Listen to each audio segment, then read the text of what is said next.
আপনার গাড়ির জন্য এলপিজি গ্যাস ব্যবহার করলে ভালো হবে নাকি তেল ব্যবহার করলে ভালো হবে, মানে কোনটায় আপনার সাশ্রয় হবে, খরচটা কম পড়বে? এ বিষয় নিয়ে অনেকগুলো কমেন্ট পেয়েছি। আমি মূলত বলেছি যে আপনারা যদি কোনো টপিকে যদি জানতে চান, কি টপিকে জানতে চান, কি নিয়ে ভিডিও পেতে চান, এটা কমেন্টে জানিয়ে দিন। সব থেকে বেশি কমেন্ট যেগুলো পাবো সেগুলো নিয়ে আমি ভিডিও করব। তো অনেকগুলো কমেন্ট পেয়েছি যে গাড়ির জন্য এখন বর্তমানে আপনারা অনেকেই জানেন, আবার যারা নতুন তারা জানেন না যে খরচ কিন্তু প্রায় অনেকটাই সেম হয়ে গিয়েছে, বিশেষ করে সিএনজির ক্ষেত্রে আর হচ্ছে তেলের ক্ষেত্রে। এলপিজিটা এখানে আমি অ্যাড করতেছি না, এলপিজি নিয়ে অবশ্যই কথা হবে আজকে। শুধুমাত্র এলপিজিতে খরচ কম হবে নাকি তেলে খরচ কম হবে এটা নিয়ে আজকে বিস্তারিত বলবো। কিন্তু আমি যেটা খরচের সমান কথা বলেছি সেটা হচ্ছে সিএনজি গ্যাস আর ওটা হচ্ছে আপনার এই তেল প্রায় কাছাকাছি হয়ে গিয়েছে। সেক্ষেত্রে কোনটা ভালো? সেই জন্য অবশ্যই তেলটা এখন বেস্ট। কারণ হচ্ছে আপনি যদি একমাত্র হাইওয়েতে যান তাহলে গ্যাসটা ঠিক আছে, আর যদি আপনি সিটির মধ্যে চালান তাহলে দেখা যাচ্ছে যে এখন তেল আর হচ্ছে সিএনজি গ্যাস প্রায় এটা সমান হয়ে গিয়েছে। তো আজকের এই ভিডিওটা দেখলে আপনার, যদি আপনি ড্রাইভিং করেন, আপনি গাড়ি কিনেন, নিজে একটা গাড়ি কেনার চিন্তা করতেছেন বা অনেকে কিনেছেন, তো সেক্ষেত্রে আপনার সিএনজিটা আপনি এখন বর্তমানে যে অবস্থা, আপনার জন্য তেলটা কি বেস্ট হবে নাকি এলপিজিটা বেস্ট হবে, খরচটা আপনি কোনটা আপনি কম পাবেন, আমি এটা নিয়ে আজকে এই ভিডিওতে পুরোটা ডিটেলস আপনাদেরকে ক্লিয়ার করে দিব। পুরো ভিডিওটা দেখবেন, কে টানাটানি করবেন না। আর আপনি যদি আমার এই চ্যানেলের নতুন একজন দর্শক হয়ে থাকেন তাহলে অবশ্যই চ্যানেলটি সাবস্ক্রাইব করে পাশে থাকা যে বেল আইকন অবশ্যই ক্লিক করে দিবেন। আর এই মুহূর্তে ভিডিওটি যারা ফেসবুক পেজ থেকে দেখতেছেন পেজটি ফলো দিয়ে অবশ্যই লাইক দিয়ে দিবেন। চলুন তাহলে কথা না, সরাসরি ভিডিওটা শুরু করি।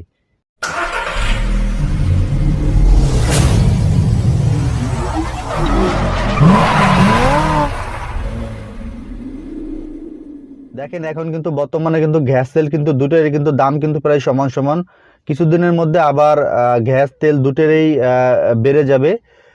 মূলত হচ্ছে সিএনজি যে গ্যাসটা এটা হচ্ছে আপনার 43 টাকা করে অলরেডি কিন্তু এখন কিন্তু চলতেছে, আমরা সবাই জানি। অকটেন হচ্ছে 89 টাকা চলতেছে, হয়তো কিছুদিনের মধ্যে দামটা দুটোরই দাম বেড়ে যাবে। সেক্ষেত্রে এলপিজি গ্যাস এখন দেখা যাচ্ছে যে আপনার আপনি 60 সিলিন্ডারে যদি আপনি 600 টাকার গ্যাস নেন সিএনজিতে, তাহলে দেখা যাচ্ছে যে সিএনজি গ্যাস যদি 600 টাকা নেন তাহলে আপনার এখানে খরচ আপনার প্রায় 16 লিটারের মতো ঢুকতেছে। তো 16 লিটার যদি গ্যাস আপনার ঢুকে 60 সিলিন্ডারে, তো 43 আপনি 2 ভাগ করেন, 43-এ যদি 2 ভাগ করেন, প্রায় আপনার দেখা যাচ্ছে যে 89 টাকা যদি অকটেনের লিটার হয়, তাহলে দেখা যাচ্ছে প্রায় আপনার গ্যাস তেলে কিন্তু প্রায় সেম হয়ে যাচ্ছে, মানে খরচ প্রায় আপনার সেম হয়ে যাচ্ছে। আপনার 89 টাকায় হচ্ছে আপনার, যদি আপনার এটা ঢাকার মানে গাড়িতে 1 লিটার তেলে কত কিলোমিটার গাড়ি চলে। আসলে এখানে আবার একটা আপনাদের অনেকের এই বিষয়টা জানেন না, আবার অনেকেই জানেন, একটা ভুল ধারণা আছে, সেটা হচ্ছে গাড়ি কিন্তু খরচ এবং তেল বলেন গ্যাস বলেন যেটাই বলেন, এই দুটাতেই কিন্তু সিসির উপরে কিন্তু ডিপেন্ড করে কিন্তু খরচ হয়। গাড়ি কত সিসি, এই সিসির উপর, আপনার গাড়ির সিসি যদি বেশি থাকে অবশ্যই আপনার গাড়িটার খরচটা বেশি যাবে। তো এটা কিন্তু আপনাকে বুঝতে হবে। যদি 1500 সিসির গাড়ি হয় সেটার হিসাব একটা হয়, 2000 সিসি হলে সেটার কিন্তু হিসাব আর একটা হয়ে যায়। 2000 সিসিতে খরচও বেশি, তারপর হচ্ছে আপনার গ্যাস তেল এটাতে যাওয়াও বেশি, কারণ এটা শক্তি বেশি, গাড়ি দৌড়ায় বেশি, তো এই যে জন্য এটা খরচও বেশি। এইটা কিন্তু সিসির উপর ডিপেন্ড করে। তো এখন আপনি যদি অকটেন দিয়ে গাড়ি চালান তাহলে দেখা যাচ্ছে যে আপনার খরচ প্রায় 4 টাকা 5 টাকার ডিফারেন্স হয়। মানে 1 লিটার তেলে আপনার ঢাকার মধ্যে গাড়ি চলে ধরেন 8 কিলো গাড়ি চলে, 8-এর বেশি আপনি পাবেন না। হাইওয়েতে গেলে আপনার হয়তো 10-11 পাবেন, বা অনেক গাড়িতে 12 পাওয়া যায়। আর আপনার সেম 1 লিটার গ্যাস দিয়ে আপনি পাচ্ছেন হচ্ছে 4 কিলো, ধরেন 4 কিলো পাচ্ছেন। তো যদি 8 কিলো হয়, 2 লিটারে 8 কিলো, তাহলে আপনার ওখানে 43 কত হচ্ছে আপনি হিসাব করে দেখেন, 40 40 80, আর ওখানে হচ্ছে 6, এই 86 টাকা হচ্ছে। আর ওইখানে এই 2 লিটারে পাচ্ছেন আপনি 8 কিলো গ্যাসে, সিএনজি গ্যাসে 2 লিটারে 8 কিলো পাচ্ছেন 43 টাকা করে, তাহলে আপনার 86 টাকা হচ্ছে। আর হচ্ছে আপনার অকটেনের 1 লিটারের দাম হচ্ছে 89 টাকা, তার মাত্র কত 3 টাকার ডিফারেন্স আছে। তো এই 3 টাকার জন্য আপনি দেখা যাচ্ছে যে ওইটা 1 লিটারে এই অকটেনে 8 কিলো পাচ্ছেন, আর এখানে আপনার 2 লিটার গ্যাসে পাচ্ছেন হচ্ছে কিলো না সরি 8 কিলো। তাহলে এখানে কি বোঝা যায় যে খরচটা মাত্র 3 টাকা ডিফারেন্স। এখন এর মধ্যে দেখা যাচ্ছে আপনার গ্যাসটা আর মানে তেলটার মধ্যে গাড়িটা যে আপনি যে গাড়িটা যে চালাবেন, বা আপনার নিজের যদি গাড়ি হয় বা ভবিষ্যতে আপনি যদি কিনেন, আপনি এটা কি জানেন যে আপনার সিএনজি থেকে তেলে গাড়ি চালানো অনেক ভালো। এটাতে ইঞ্জিন অনেক ভালো থাকে, গাড়ি অনেক ভালো থাকে। এক কথায় আপনি যখন গ্যাস দিয়ে গাড়ি চালাবেন, এটাতে আপনার গাড়ির অনেক কাজ বাজে আর কি। অনেক বলতে মানে ওইরকম অনেক না, মানে কিছু কিছু ধরেন আপনি ওইটার জন্য গ্যাস কিট লাগবে, গ্যাস কিট থেকে ওটা আপনার একটা তেল বের হয়ে আসে, ওটা সিলিন্ডারে তেল জমা হয়ে যায়, তারপরে হচ্ছে আপনার ওই গ্যাস কিট পরিষ্কার করা লাগে, গ্যাস আসতে চায় না, শীতের দিনে এটা ঠান্ডা হয়ে জমে থাকে, এটার জন্য তারপরে আপনার কত কিছু কাজ করা লাগে, বাটারফ্লাই পরিষ্কার করা লাগে, অনেক কিছু আছে। যদিও আপনার তেলটা এতটা কাজ বাজে না, তেলটা গাড়িটা অনেক ভালো থাকে, এটার জন্য আমি বলবো তেলটাই বেস্ট। আপনারা যারা সিটির মধ্যে গাড়ি চালাবেন, আপনারা তেলে এখন গাড়ি চালাতে পারেন, কোনো সমস্যা নেই। হাইওয়েতে গেলে সিএনজি করতে পারেন। আর এবার যেটা মেন টপিক ছিল, যেটা যে এলপিজি নাকি তেল ইউজ করব, এটা যেটা টপিক ছিল যে খরচ কম কোনটা কম হবে, সেই ক্ষেত্রে এলপিজিটা বেস্ট। আপনারা তেল ব্যবহার না করে এলপিজি করতে পারেন, বাট সিএনজি না করলেও ভালো হয়, কিন্তু ম্যাক্সিমাম গাড়ি সবই সিএনজি করা।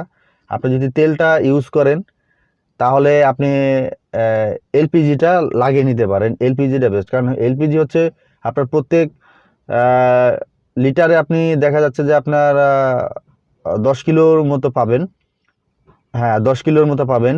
এটা যদি আপনার কম্পিউটার টিনিং করেন তাহলে দেখা যাচ্ছে যে আরও একটু বেশি পাবেন। তো 10 কিলো পেলে আপনার ওইখানে এলপিজি দেখা যাচ্ছে এলপিজির গ্যাসের দাম হচ্ছে কম, অত বেশি না আপনার, মানে তেলের থেকে অত বেশি না। এখানে আপনার 58 টাকা 58 টাকা ছিল, এখন আবার একটু বেড়ে 64 টাকা হয়ে গিয়েছে। তো যদিও আপনার অকটেন থেকে অনেক দাম কম, অকটেনে পাচ্ছেন আপনি 8 কিলো, এটাতে পাবেন আপনার 10 কিলোর মতো পাবেন। তো এই ক্ষেত্রে এলপিজিটা বেস্ট। এলপিজিটা তরল পদার্থের মতো, এটা তেলের মতো, এটা সিলিন্ডার ব্রাস্ট হয় না, এটা সিলিন্ডার আপনার ধাক্কা মারলেও এটা তেলের মতো পড়ে যাবে। আর সিএনজি যেগুলো করা, এগুলো যদি কেউ যদি ধাক্কা মারে পিছন থেকে, এটা বোমার মতো একদম উড়ে যাবে, গাড়ির একদম শেষ। আর হচ্ছে আপনার এর জন্য সিএনজিটা না করে আপনি এলপিজিটা করতে পারেন। অনেকে জানতে চেয়েছেন যে ভাই এলপিজির খরচ কত, মানে এলপিজি যে সিলিন্ডার লাগালে খরচ কত হবে। আপনার এই এলপিজি সিলিন্ডারের আপনার খরচ অত বলতে মানে আপনার 80,000 টাকার মতো লাগতে পারে। এটার মধ্যে আপনি এলপিজিটা কিন্তু আপনি করতে পারবেন। সিএনজি যেগুলো আছে সেগুলো একদম পুরোটা চেঞ্জ করে, যদিও অনেকের সিলিন্ডারের মেয়াদ অনেক দিন হয়ে গেছে, অনেকেই চেক করেন না, অবশ্যই চেক করে নেবেন। এগুলো খুবই গুরুত্বপূর্ণ, কারণ সিলিন্ডার ব্রাস্ট হয়ে গেলে যে কোনো জিনিসের একটা মেয়াদ আছে, ওই মেয়াদ যদি শেষ হয়ে যায় তাহলে কিন্তু জিনিসটা একটা রিস্কের মধ্যে থেকে যায়। তো এই বিশেষ করে এই রিস্কগুলো কখনো নেবেন না, অনেক বড় বিপদ হয়ে যাবে। আপনারা যারা এলপিজি যারা লাগাতে চান এলপিজি লাগাতে পারেন। যারা নতুন উদ্যোক্তা, যারা গাড়ি কিনবে চিন্তা করতেছেন, আপনারা একবারে এলপিজি লাগিয়ে নেন, প্রথম থেকে শুরুতে এলপিজি লাগিয়ে নেন। আর যারা এরকম আছে যাদের সিএনজি করা, মানে সিএনজি সিলিন্ডার লাগানো আছে, তারা কি করবে? আপনারা দেখেন গড়পত্তা যেটা আপনি হিসাব করেন, আপনি ওই সিলিন্ডার ওইগুলো বিক্রি টিক্রি করে দিয়ে সম্পূর্ণ সেটআপ চেঞ্জ করে আপনি নতুন করে এলপিজিটা যদি লাগান, আপনি কিছু টাকা যদি অ্যাড করেন, তাহলে দেখা যাচ্ছে আপনার হয়ে, মানে গাড়ি তো আর আপনি একদিন চালাবেন না, গাড়ি তো আপনি 2 4 5 10 বছরের জন্য কিনতেছেন, 15 বছরের জন্য, যতদিন মানে সার্ভিস ভালো দেয় বা যতদিন আপনার ইচ্ছা থাকে। তো দেখা যাচ্ছে যে ওই তুলনায় যদি আপনি হিসাব করবেন এখন যে আল্লাহ আমার 80,000 টাকা লাগবে, 80,000 টাকা এখন ইয়ে করব, তো এই হিসাব করলে আপনি কিন্তু ওই আপনার লস হবে। হ্যাঁ, আপনি লং টাইম যখন 10 বছর গাড়ি চালাবেন, তখন এই হিসাব করতে গেলে কিন্তু আপনার লস হয়ে যাবে। কিন্তু এলপিজিটাই বেস্ট, এটা এলপিজিটা লাগাতে পারেন। তো আশা করি বুঝতে পেরেছেন। গ্যাস তেল নিয়ে যদি আপনার আর কোনো মতামত থাকে অবশ্যই কমেন্টে জানিয়ে দিন, কি নিয়ে ভিডিও পেতে চান। সেটা কমেন্টে লিখে দিন। আপনার ওই টপিকের উপরে ডিপেন্ড করে ইনশাল্লাহ আমি আপনাদেরকে অ্যান্সার করে ভিডিও বানিয়ে দেবো ইনশাল্লাহ। কী নিয়ে জানতে চান সেটা জানিয়ে দিন। তো আজকের মতো এই পর্যন্ত। যদি আজকের এই ভিডিওটা আপনাদের একটুখানি উপকার আসে তাহলে অবশ্যই একটি লাইক দিয়ে দিবেন। আর আপনি যদি আমার এই চ্যানেলের নতুন একজন দর্শক হয়ে থাকেন তাহলে অবশ্যই চ্যানেলটি সাবস্ক্রাইব করে সাথেই থাকবেন। আর যারা সাবস্ক্রাইব করেছেন থ্যাংক ইউ সো মাচ। এই মুহূর্তে ভিডিওটি যারা ফেসবুক পেজ থেকে দেখতেছেন পেজটি ফলো দেখে তো অবশ্যই লাইক দিয়ে দেবেন। তো আজকের মতো এই পর্যন্ত, দেখা হবে নতুন কোনো ভিডিওতে। সে পর্যন্ত সবাই ভালো থাকবেন। আল্লাহ হাফেজ।